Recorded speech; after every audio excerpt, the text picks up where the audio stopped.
எல்லா வாக்குத்தத்தங்களுமே பெரும்பாலானவை இம்மைக்குரியவைகள் தான். ரொம்ப கம்மி தான் பரலோகத்துக்குரியது. இப்படி பார்க்கக்கூடாது. பிள்ளைகளின் பிள்ளைகளை காண்பாய். பரலோகத்தில் போய் பிள்ளைய பெற்றுக்கிட்டா இருக்க போகிறோம் இல்லை. உன் வீட்டை நான் ஆசீர்வதிப்பேன். வீடு எனக்கு அங்கே எல்லாருக்கும் ஒரே வீடு, எனக்குன்னு தனி வீடு. உன் வீடு அருமையும் இனிமையுமான பொருட்களால் நிரப்பப்படும். அது இங்கே தான் எனக்கு தேவை, அங்கே எதுக்கு? உன் அப்பத்தை தண்ணியும் ஆசீர்வதிப்பேன்னா பூமியில் தான் நான் சாப்பிட போகிறேன். பரலோகம் புசிப்பும் குடிப்பும் அல்ல எனக்கு.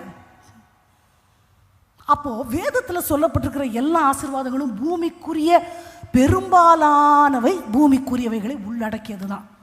பரலோகத்தில் நான் வாழுகிற வாழ்க்கையினுடைய மாதிரியை தான் நான் பூமியில் வாழணும். எடுத்த உடனே பூம்பா கிடையாது.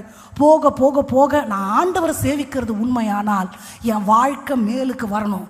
கோசேனில் இருள், கோசேனில் வெளிச்சம், எகிப்தில் இருள். கோசேனில் ஆனந்த கழிப்பு, எகிப்தில் அழுகை. கோசேனில் ஒரு நாய் கூட சாவலை, இங்கே எல்லா தலையீற்றுகளும் செத்து போயிருக்கும். There will be a difference between the people who seek God and those who not. ஆண்டவரை தேடுற பிள்ளைங்களுக்கும் தேடாத பிள்ளைங்களுக்கும் ஆண்டவர் வித்தியாசத்தை காண்பிக்க வேண்டியது நிச்சயம். அப்போ நான் ஆண்டவரை தேட வரும்பொழுது நான் நோயோடு வந்தேன்னா கடைசி வரைக்கும் நான் நோயோடு இருக்க முடியாது. ஆசீர்வாதம்ன்றது பணம் மட்டுமல்ல, சுகம், சமாதானம், விரிவாக்கம் எல்லாமே ஆசீர்வாதம் தான். ஆனால் அந்த ஆசீர்வாதத்துக்கு பின்னாடியே போகணுன்றது இல்லை. அது ஒரு பக்கம் இருக்கட்டும்.